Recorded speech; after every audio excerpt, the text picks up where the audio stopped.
Hi, my name is Lara, and in this video, I'll be exploring how gender communication styles on TikTok influence interaction.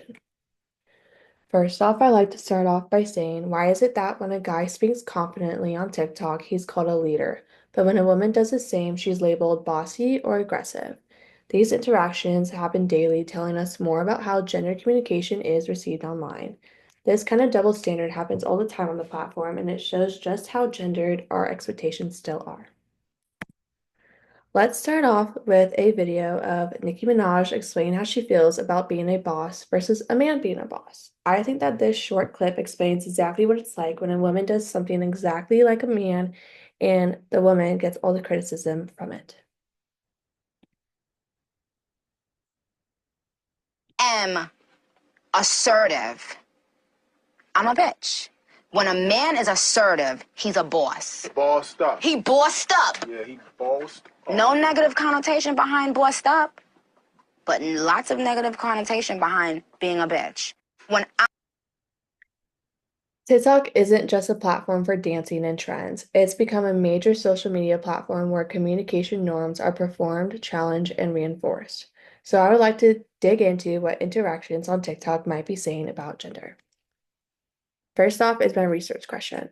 How do gender communication styles on TikTok influence user interactions, content reception, and gender expectations? First off, we're going to go through some background and key terms. First off, gender communication. These styles refer to the way people communicate that are shaped by gender norms, like how women are often expected to speak more politely or emotionally, while men are encouraged to be more assertive or direct. Content reception is how audiences engage with a post through likes, shares, comments, stitches, and duets. It's not just what you say, but how it connects with others. Gender expectations are the socially created norms we attach to people based on gender. On TikTok, these expectations can show up in how users are judged for being too emotional, too aggressive, or not feminine enough. TikTok's algorithm and culture shape how certain voices get amplified or silenced. And because the app thrives on trends, users often repeat patterns that reinforce these norms without realizing it. Now let's take a look at what researchers say about gender communication and how those patterns show up on TikTok. First, A-Line explains that TikTok isn't just a fun app where people lip sync and dance. Even though that is about half the content being posted and trending, it's one of the most powerful cultural spaces online right now. With over 1 billion users and an algorithm designed to serve you exactly what you want to see and sometimes what you don't, TikTok doesn't reflect culture, it influences it. How something is said can matter just as much, if not more, than what's being said. This is where gender communication comes in. For example, TikTok often pushes assertive, confident communication styles to the top of the feed, especially when it comes from male presenting creators. Meanwhile, soft spoken, emotional, or feminine coded speech tends to get dismissed as less believing or annoying. According to the A-Line report, social media platforms like TikTok act as cultural battlegrounds where gender norms are both challenged and reinforced. The report talks about how hashtags, memes, and even selfies become political tools people use to either push back against or subtly reinforce traditional ideas of masculinity and femininity. I have a figure directly from the site, Changing Gender Norms Through Social Media Activism, and it basically shows the connection that it has with intended outcomes and how it's like a cycle. When TikTok trends like girl dinner or alpha male mindset go viral, they're not just harmless memes, they're examples of how communication styles are coded with gender and how the platform helps those codes spread fast. When we examine how content is received on TikTok, gender communication styles play a significant role in shaping audiences' reactions and strengthening social norms. A study by Shamel explored how gender identity correlates with social media use. Surveying 42 adults of diverse backgrounds, the study found that while many social media habits are similar across genders, certain patterns emerge. Notably, individuals identifying as female reported higher usage of social media for entertainment purposes. This suggests that while gender may not be a definite predictor of social media behavior, subtle differences are carried on how platforms like TikTok are utilized. On TikTok, these differences display in types of content that gain popularity. For instance, trends like trade wife videos often show women embracing traditional domestic roles while alpha male content emphasizes assertiveness and dominance. These portrayals align with conventional gender expectations and often receive significant engagement, indicating a reinforcement of traditional norms. The reception of similar content can vary based on the gender's presentation. A humorous skit by a male presenting creator might be celebrated, while the same skit by a female presenting creator could face criticism.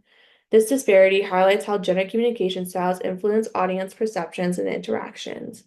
These patterns highlight the importance of recognizing and challenging the subtle ways in which social media platforms like TikTok can perpetuate gender norms. By being aware of these dynamics, users and creators alike can contribute to a more inclusive and unbiased digital environment.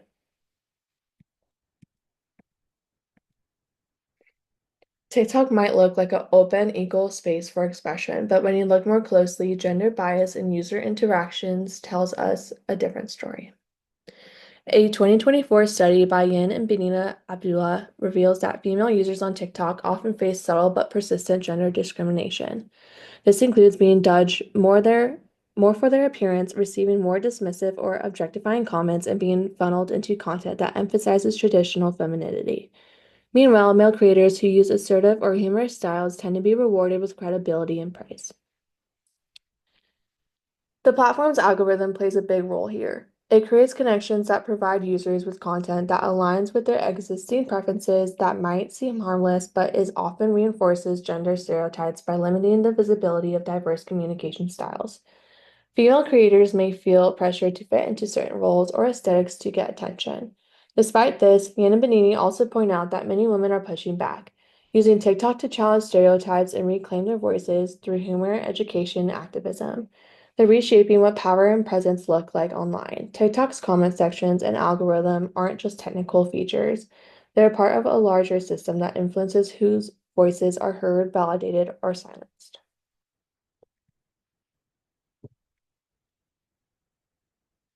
Abner highlights TikTok's algorithm rewards performance styles that align with platform norms. That often means feminine coded content like beauty, softness, or playfulness gets traction, but only if it doesn't challenge male dominant space. Feminist creators often report backlash when they speak assertively or challenge gender roles, especially in comment sections. Admin introduces the concept of visibility labor, the strategic, emotional, aesthetic, and technical work that creators perform to stay relevant in fast-paced digital environments. The article tells how TikTok's design, especially its For You page and viral loops, rewards certain performance styles, often favoring content that works to dominate norms in gender, race, and appearance. Abden argues that while TikTok may appear spontaneous and democratized, creators must carefully curate their personas, participate in trends, and anticipate algorithmic performances to remain visible. This labor is deeply gendered. For instance, women and femme-presenting creators often feel pressure to present themselves as emotionally open, visually appealing, and performatively authentic to gain traction. Meanwhile, male creators can benefit from more minimalist or assertive styles. Overall, Abnon's work highlights how TikTok's attention to comedy reinforces traditional gender norms, shaping who gets seen and who gets silenced. Bennett Weiser points out that platforms like TikTok often host popular feminism, empowerment talk, and trendy activism, but also popular misogyny, where assertive or feminist voices are mocked, downvoted, or harassed. Women who use strong or direct language in TikTok debates often face harassment, while men may be praised for taking a racial tone. There explores how feminism has become increasingly visible in mainstream culture, especially through digital media, advertising, and celebrity activism. She introduces the concept of popular feminism as a version of feminism that is widely circulated and often commodified, but stripped of politically urgency. At the time, Janet Weiser argues that this visibility has been met with an equally persuasive voice she calls popular misogyny, a cultural response that works to attack public expressions of feminist thought. These two exist in pairs, particularly on platforms like TikTok, where young women may speak out against sexism and receive large amounts of engagement, but also become targets of harassment, mockery, or threats. Janet Weiser shows that visibility does not equal empowerment, when that also makes women more vulnerable. Her analysis is relevant to gender communication online as it explains why confident or assertive female voices are often punished while similar styles from men are rewarded. So, what does this all mean? Gender communication styles are more than just how we talk. They're a part of a larger system of performance, power, and expectation that plays out in every TikTok comment, share, and stitch. What I noticed about myself.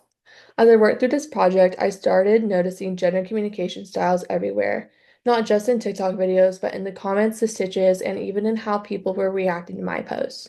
Before doing this research, I knew there were double standards online, but I didn't fully grasp how deep they ran. For example, I noticed that when male creators express anger or frustration, they're often called real or authentic. But when women express those same emotions, they're told calm down or accused of being dramatic. Personally, this has made me more aware of how I speak online when I soften my tone, when I feel the need to sandwich criticism between compliments, or when I hesitate to post something that feels too assertive. It's not just about what we say, it's about who gets heard and how. So, how do gendered styles influence TikTok? Going back to the research question, how do gender communication styles on TikTok influence user interactions, content reception, and gender expectations? The answer is very complex. Gender communication deeply shapes how people present themselves on TikTok, how they're received, and what kinds of behavior the platform seems to encourage or punish. The tone of a voice, the confidence of a statement, even a simple facial expression, these all carry gendered importance in digital spaces. But recognizing these patterns gives people power, it allows them to question them and even change how we interact with each other online. Because in the end, communication is not just about sharing, it's about shaping the world we live in, which needs a lot of help, especially in recent times. And I hope that social media, especially TikTok, can influence and educate people for the better. This is my references page, and I want to thank you for watching.